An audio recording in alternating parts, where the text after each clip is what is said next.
Aqui é Daniel Moura Arquiteto. Nessa aula, ainda no espaço de marcenaria, agora a gente vai aprender a configurar as paredes cortina, tá? Porque no caso elas vêm com a configuração que o programa já fornece, ela já vem por padrão, né? Essa cor dela, por exemplo. E aqui logo acima vocês vão ver que tem dois montantes bem próximos um do outro aqui. E a ideia é que fique um painel único, né? Então a gente vai aprender a configurar aqui essas paredes vitrine para que elas fiquem adequadas, beleza? Então abram a vista PavTer. Nessa vista aqui, o corte, nós já sabemos que eles nos auxiliam muito, né? Então, esse caso aqui é uma das opções que eu mais uso, que é geralmente trabalhar com os cortes para configurar a vista ou algum elemento de forma que eu possa ver ela frontalmente, né? Por quê? Porque as indicações das fachadas, né? Eu geralmente já uso aí para quando elementos que eu estou trabalhando com a parte externa, né? E esse caso aqui específico são várias edificações dentro de um lote só, né? Então eu tenho aqui área gourmet, tenho lavanderia, espaço zen e espaço marcenaria. Então por isso que o corte ele auxilia bastante. E eles já foram criados lá no início, já para isso mesmo. Então vamos lá. Posicionando esse corte aqui, que é o corte longitudinal, só basta clicar aqui e inverter o corte, né, nesse gripezinho, de forma que ele aponte para o lado que a gente precisa enxergar. Esse outro corte, ele já está posicionado aqui de frente, aqui, né, para essa porta, certo? Então eu vou entrar aqui no corte longitudinal, tá? Perdão, corte transversal. Caso vocês não consigam identificar o corte, quem que é um, qual que é o outro, basta clicar na linha do corte e na paleta de propriedades vocês já vão aqui em nome da vista, em dados de identidade, e aqui tem corte transversal, que foi o que a gente criou bem lá no início das aulas, certo?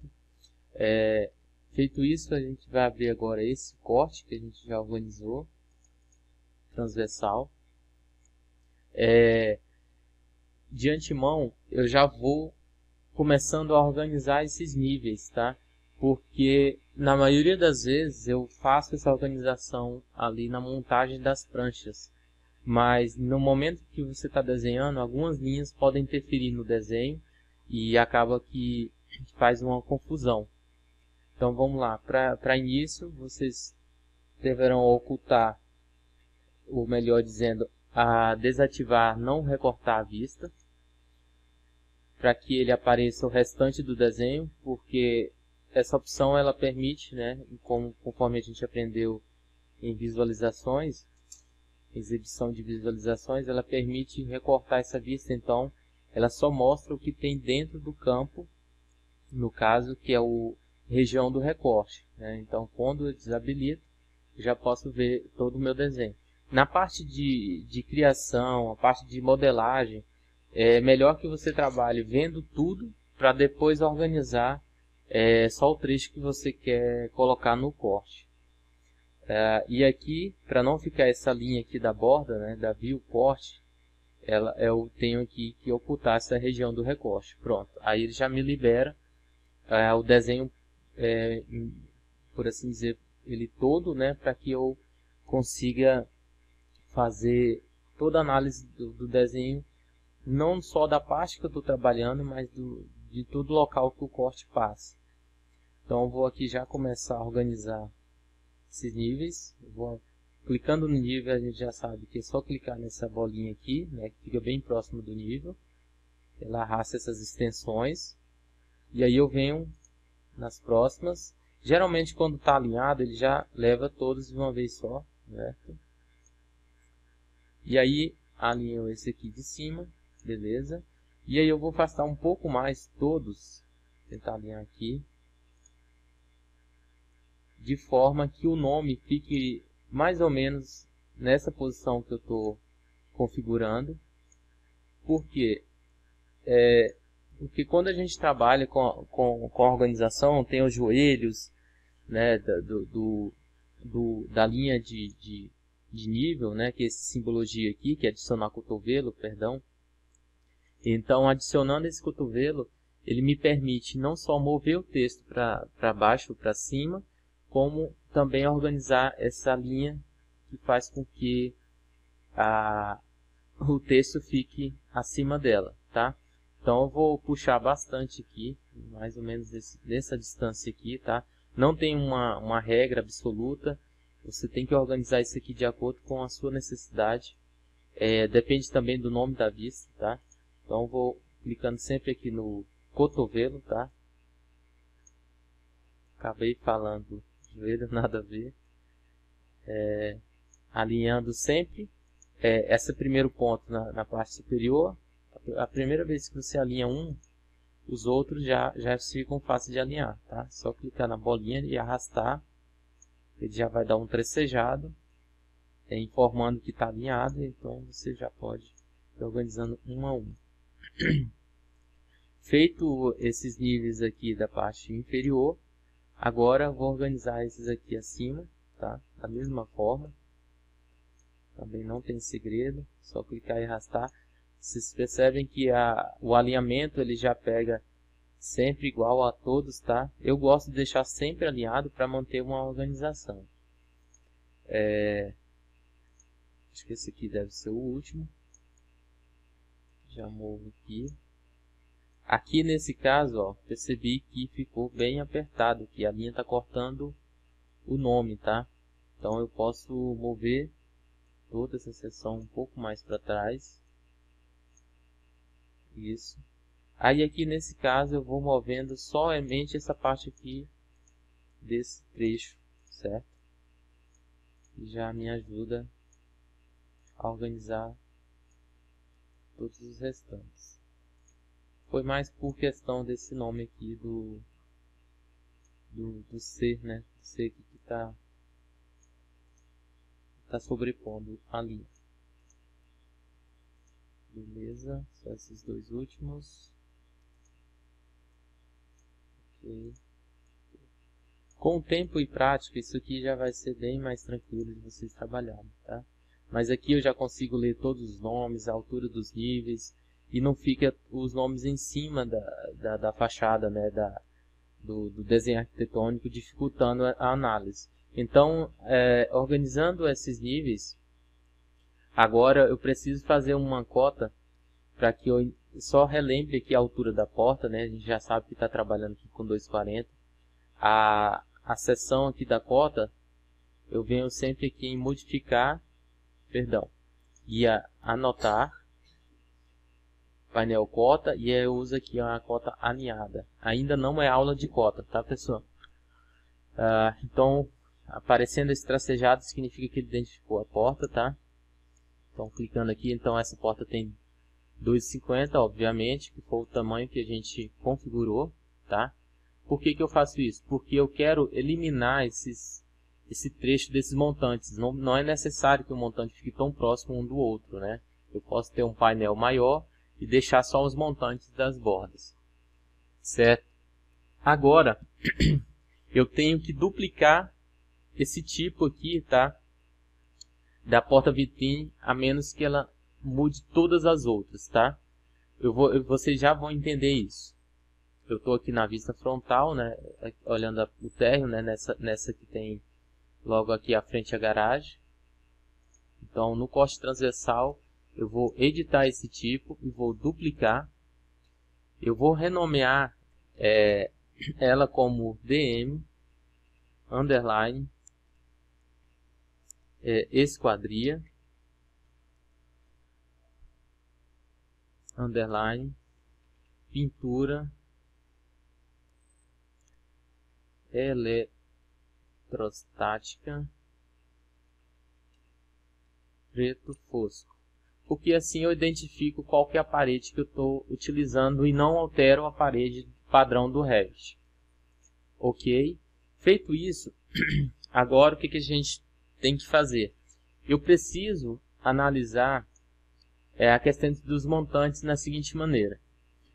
A altura é 2,50, então ele considera que esses montantes são distribuídos na parte superior, né? Aqui como na edição eixo horizontal está com espaçamento de 2,40, então está quase perto de 2,50, por isso que ele desenhou mais um aqui logo abaixo desse último montante, né? Da parte superior da fachada. Então eu vou colocar aqui como 2,50 e aí percebam que o momento que eu der OK, o montante já vai sumir aqui de baixo.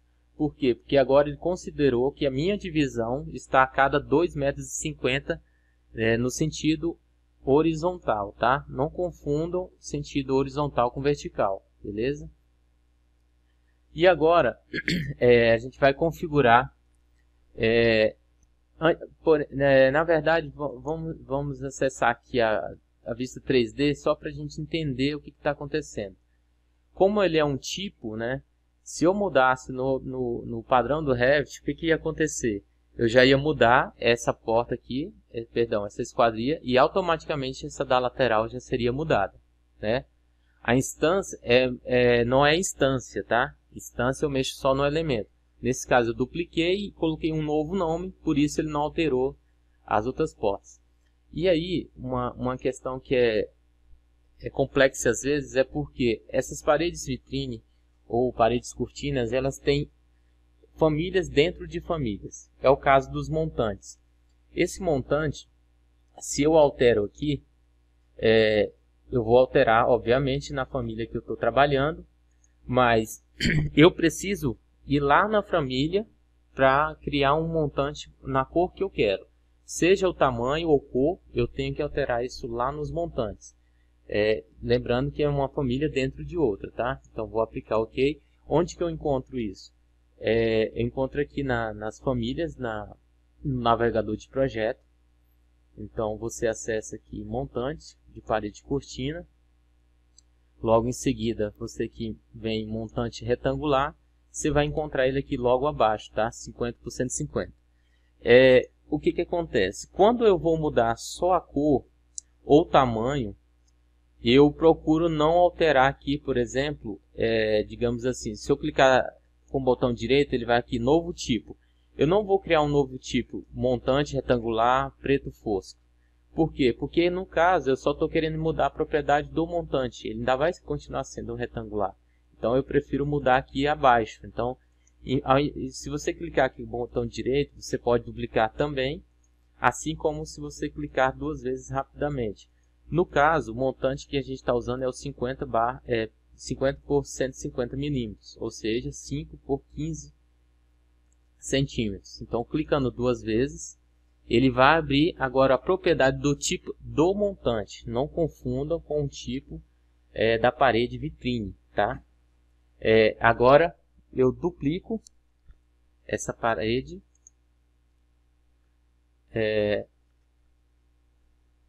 O nome que eu vou dar, eu vou colocar somente um tracinho aqui, preto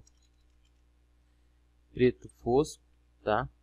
Porque assim eu identifico qual que é qual que é a propriedade do tipo que eu tô trabalhando, tá? Se você não duplica, não renomeia, primeiro que você altera o padrão, segundo que você não consegue encontrar com facilidade. Então vou dar OK. E agora no material eu vou aplicar aqui um preto fosco. No caso, eu já criei esse material, tá? Eu só vou, no caso, mostrar para vocês, tá? Já está aqui nos meus materiais. Eu já criei, inclusive, uma nova categoria. A gente sabe que para criar a categoria é só clicar com o botão direito na pasta que eu criei. Eu tive aulas lá no início do curso só para ensinar como criar essa biblioteca, porque dessa forma fica muito mais organizado e a cada novo arquivo eu não preciso ficar criando novos materiais, só basta que eu adicione da minha pasta, tá? Então eu criei essa categoria como pintura metálica e aqui está DM pintura preto, pintura eletrostática preto fosco. Eu vou só mostrar para vocês aqui só o que eu fiz, né? Na verdade, não vou configurar junto, porque vocês já tiveram aula de materiais. já foram feitas exaustivamente, então aqui é só explicando o que eu fiz nesse material, tá? Bem, o nome que eu dei foi DM Pintura Eletrostática, preto fosco. A descrição, pintura eletrostática, preto fosco. A classe é DM Pintura. No gráfico eu marquei a primeira opção, né, na cor, e no plano de corte, no primeiro plano eu coloquei aqui o padrão como alumínio, né, porque na verdade cortando isso aqui é um alumínio, esse elemento. E na aparência eu vim aqui e pedi para substituir e pesquisei como ferro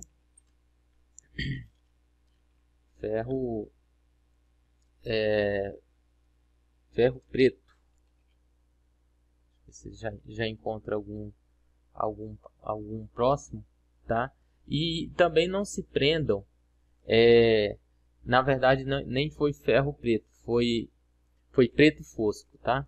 Não se prendam com o material que eu vou usar aqui idêntico, tá?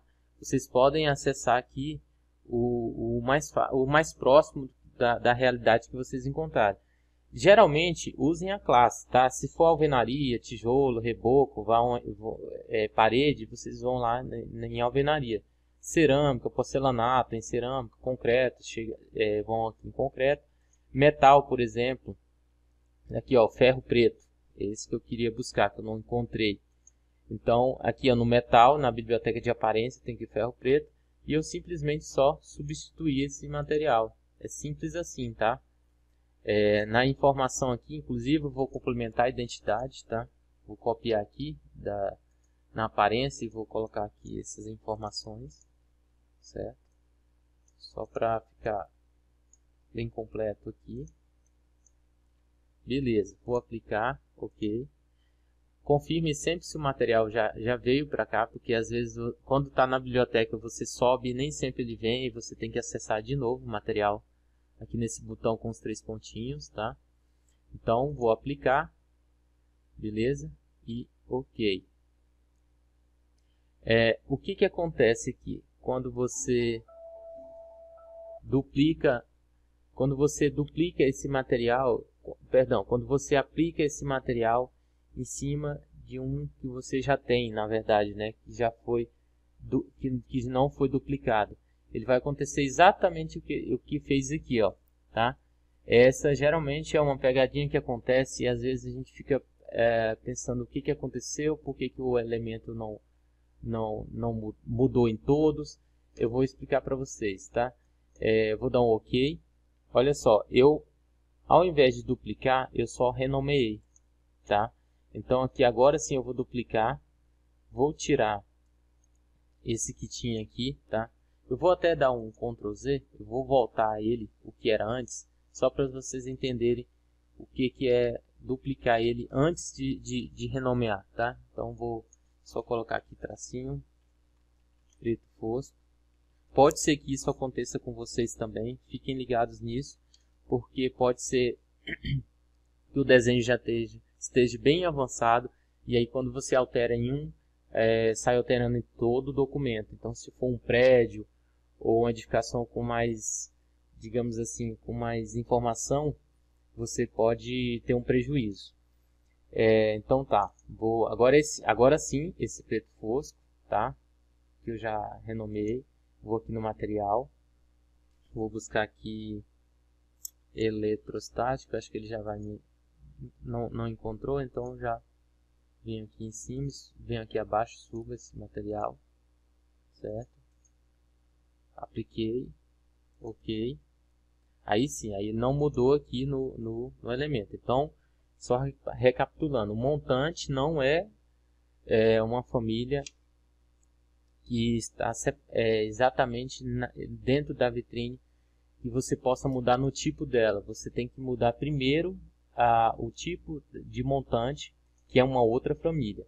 Aí sim, na parede que você duplicou, você entra de novo em editar tipo, e agora onde tem montante secundário vertical e montante secundário horizontal, aí eu já vou trocar todos pelo preto fosco, que foi o que eu acabei de criar aqui com vocês, certo? Aí aqui já é mamão com açúcar, é simples, não tem muito o que fazer. por isso o nome, né, só para a gente entender. Eu vou aplicar OK. Agora a diferença é quando eu aplico, que eu mudei o tipo e dupliquei. A outra parede aqui da lateral, né, a vitrine, ela continuou igualzinha o padrão do Revit. E aí agora é fácil, é só clicar na parede. Lembrando que clicar na parede não é clicar nos elementos dela, tá? Sempre que aparece esses tracejados aqui, bem aparente, você clica aí, pegou a porta toda.